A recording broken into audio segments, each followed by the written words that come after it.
थमीबार ना धरुनी आंध्र प्रदेश पोलाभरम प्रकल्प को नहीं विवाद। निकट में बिजेडी एक पोलाभरम टीम प्रकल्प अंचल स्थिति समीक्षा करने को जाइथिबा बेले वर्तमान टीम नवीन पट्टनायक को भेटी रिपोर्ट प्रदान करिसेंती।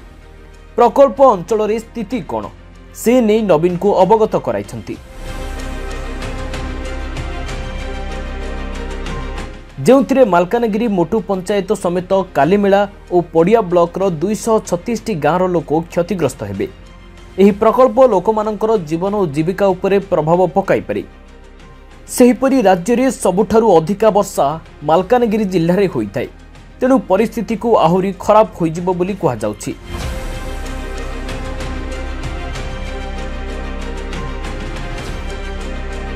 तेबे विभिन्न स्तर में यह दृढ़ विरोध करने नवीन कहते आदिवासी स्वार्थर सुरक्षा को बिजु जनता दल सबुबले प्राथमिकता दे आसी आज तांको हक पाई बीजेडी लड़े जारी रखिबो बोली नवीन कहते।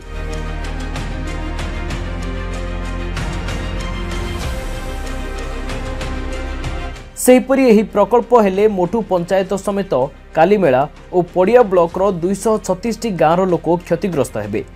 हजार हजार परिवार तांको घर द्वार हराई पारंती। 5000 हेक्टर संरक्षित जंगल नष्ट हेबा सह 10,000 हेक्टर चाष जमी जलमग्न हेबो। सेथिपई प्रथमरु ही एही प्रकल्प को विरोध करा जाउची।